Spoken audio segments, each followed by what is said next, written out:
Shalom. Pada malam hari ini kita kembali bertemu dengan renungan dan lagu pujian. Tapi sebelumnya mari kita berdoa. Segala puji dan syukur kami haturkan kepadamu ya Tuhan, atas penyertaan Tuhan di mana kami pada hari ini dapat hidup dalam keadaan sehat dan bersukacita. Sebentar ya Tuhan, kami akan mendengar firman-Mu dan lagu pujian-Mu. Kiranya firman-Mu itu dapat bertumbuh di dalam kehidupan kami masing-masing, sehingga kami dapat hidup dalam sejahtera. Ya Tuhan, ajari hamba-Mu di dalam penyampaian firman-Mu ini. Berikan saya pikiran yang terang. Ya Tuhan, ampuni segala dosa kami. Di dalam nama anak-Mu Tuhan Yesus Kristus, kami telah berdoa dan mengucap syukur. Amin. Tuhan adalah gembalaku, takkan kekurangan aku.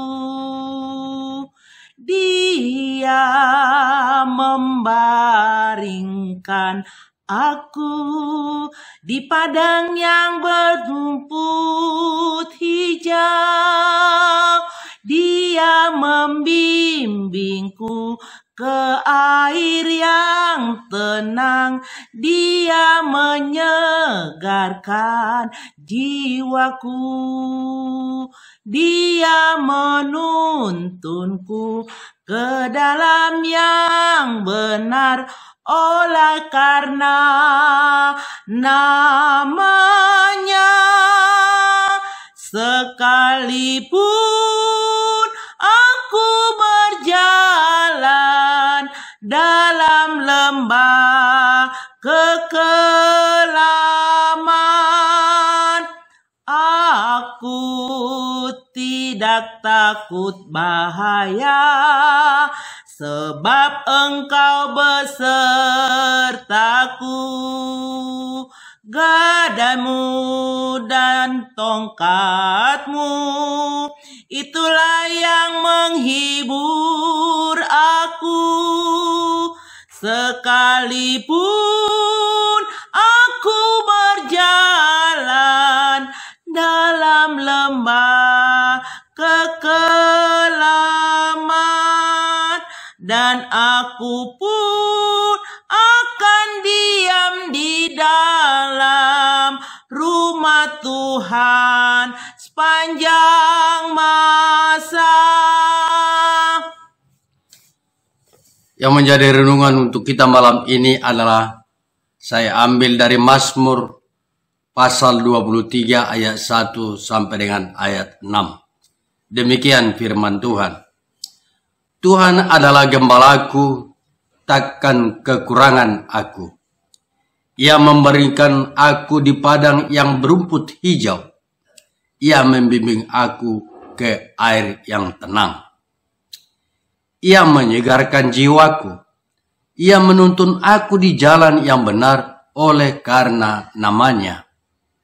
Sekalipun aku berjalan dalam lembah kekelaman, aku tidak takut bahaya, sebab Engkau besertaku.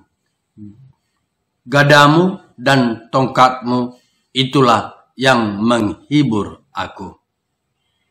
Engkau menyediakan hidangan bagiku di hadapan lawanku.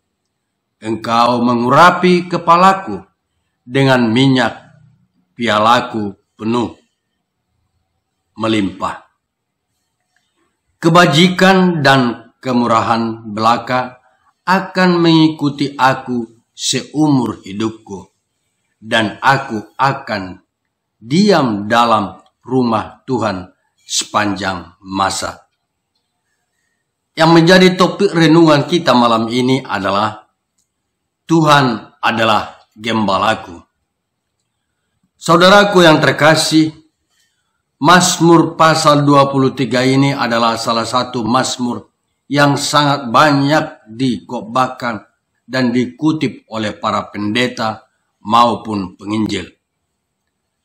Karena di dalam mazmur ini terdapat bukan saja kata-kata yang indah sebagaimana layaknya puisi orang Ibrani, melainkan mengandung kekayaan teologis yang tidak ternilai tentang janji pemeliharaan Tuhan atas umatnya. Mazmur ini ditulis oleh Daud sebagai ekspresi berupa ucapan syukur atas pemeliharaan Tuhan di sepanjang hidupnya. Daud merasa bahwa tanpa Tuhan dia bukan apa-apa. Keyakinan yang samalah tentunya yang seharusnya menjadi alasan kita untuk tetap setia pada Tuhan, sebagaimana Daud telah melakukannya. Saudaraku, mari kita renungkan firman ini ayat demi ayat. Ayat 1 mengatakan, Tuhan adalah gembalaku, takkan kekurangan aku.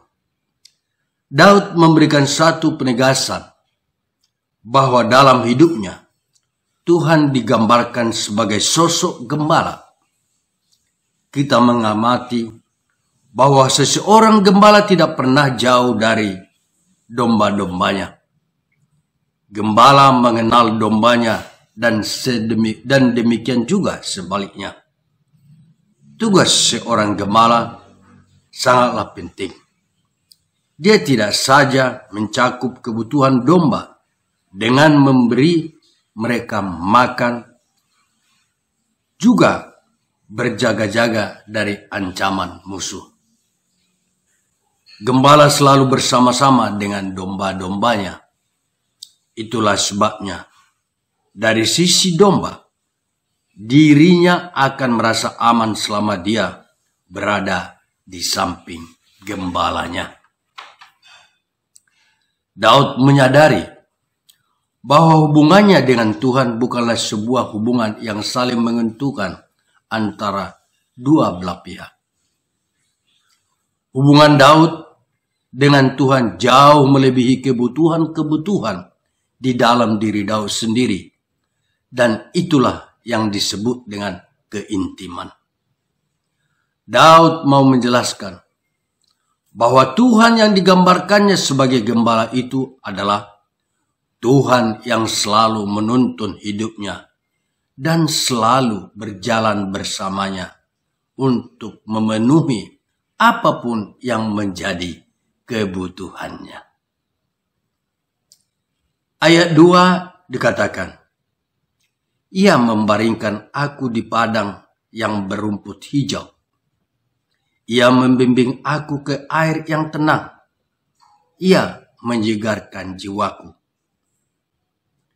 Kata ia membimbing menjelaskan fungsi memandu atau mengarahkan.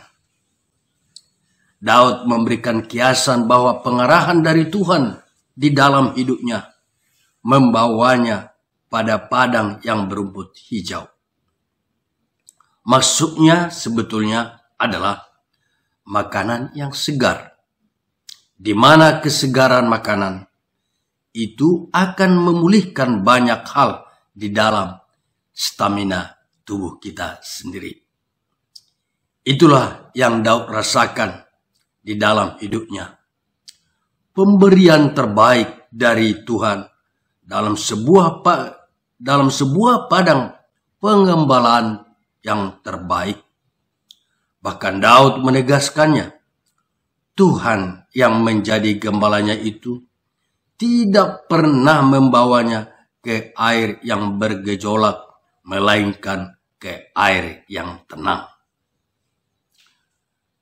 Air tenang menunjukkan tempat peristirahatan yang menyegarkan, seperti ketika seorang musafir menemukan oase di tengah padang pasir dari perjalanannya yang melelahkan. Inilah hal yang luar biasa yang menjadi pengalaman Daud bersama Tuhan.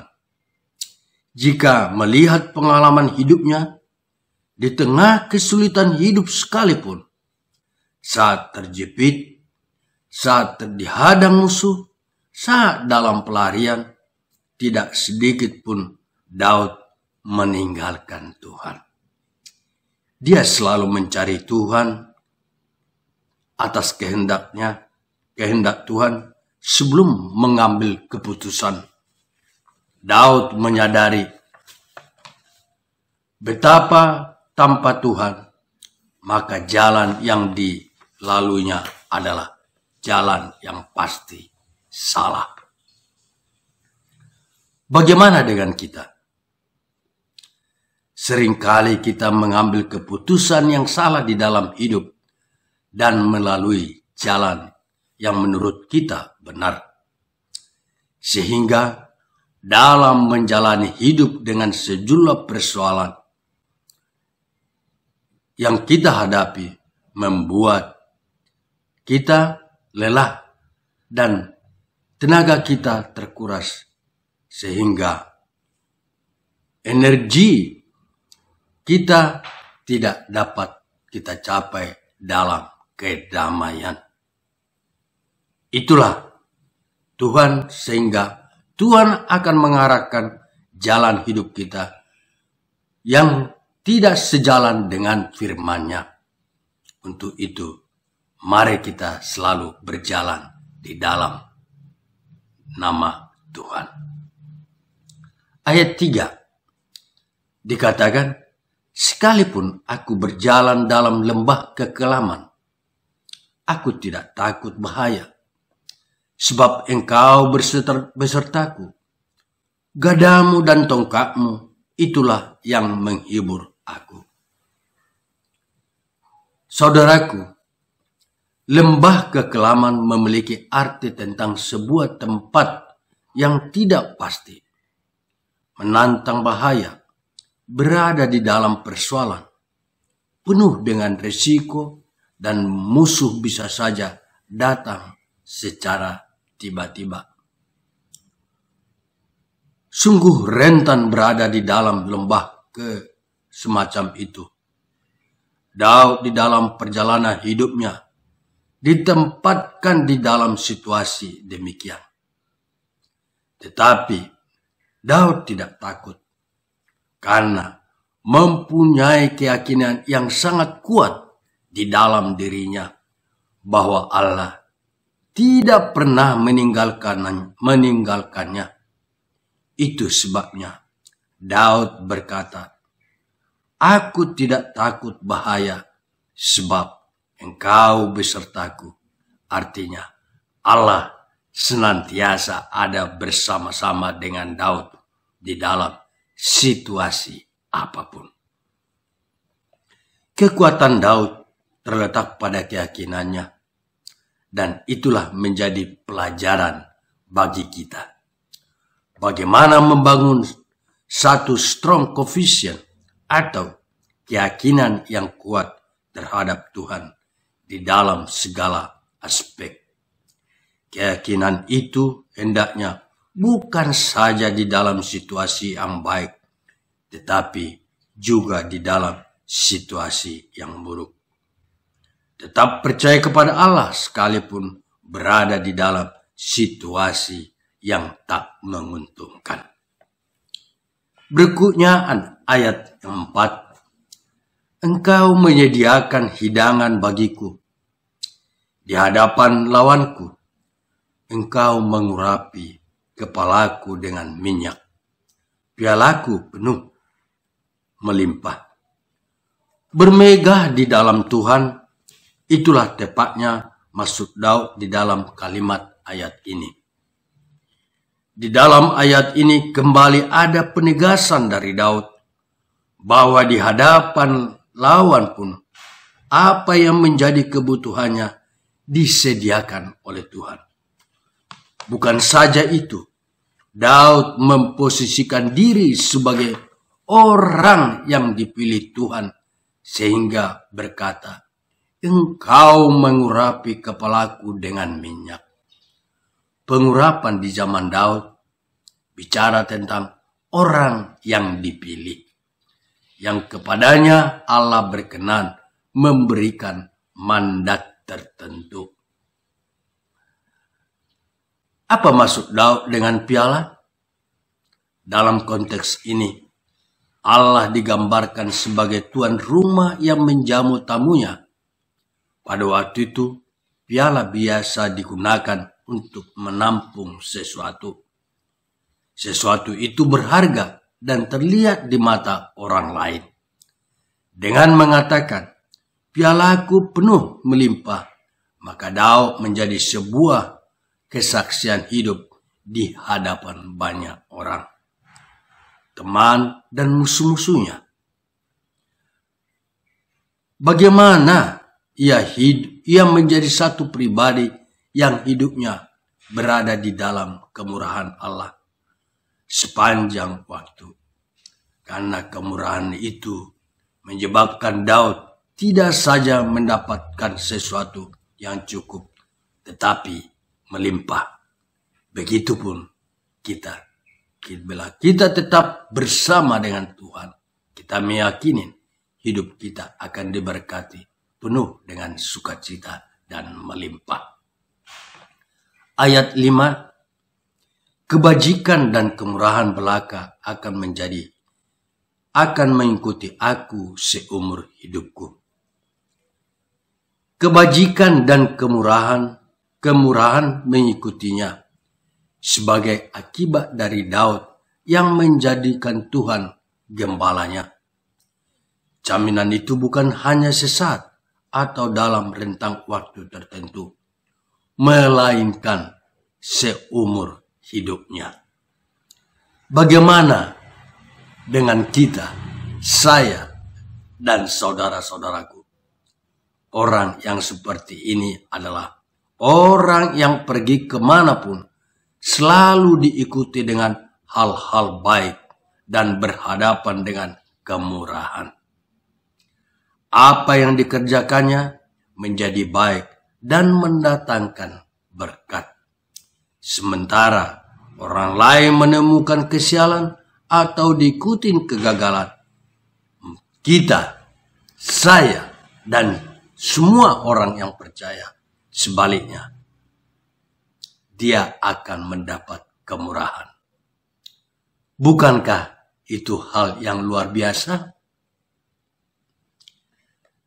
Dan ayat yang terakhir, ayat 6. Dan aku akan diam di dalam rumah Tuhan sepanjang masa. Rumah Tuhan adalah bait suci. Di dalam rumahnya Tuhan berdiam. Siapa yang berada di dalam rumahnya, itulah yang bertemu dan bergaul dengan Tuhan.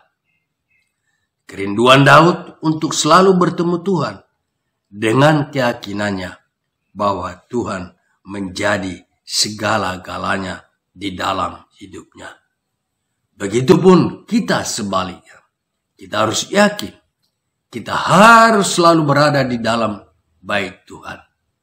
Karena dari sana akan diberkati oleh Tuhan untuk menjalani kehidupan kita yang serba sulit saat ini. Itulah harapan kita dalam ayat firman kita yang telah kita renungkan malam ini. Amin. Tuhan memberkati. Mari kita berdoa. Terima kasih ya Tuhan Yesus atas firman-Mu, di mana Tuhan selalu mengingatkan kami sebagai umat-Mu untuk selalu tetap bersama Tuhan. Kami yakin dan penuh percaya bila Tuhan yang selalu beserta kami dan kami selalu memanggil dan menghadirkan Tuhan di dalam segala pergumulan hidup kami, Tuhan akan memberikan kami jalan yang terbaik dengan harapan kami akan memperoleh sukacita. Sebentar kami ya Tuhan akan istirahat pada malam hari ini. Tuhanlah yang menjagai kami. Ampuni segala dosa kami ya Tuhan, agar kami layak menerima berkat-Mu. Di dalam nama anak-Mu Tuhan Yesus Kristus, kami telah berdoa dan mengucap syukur. Amin.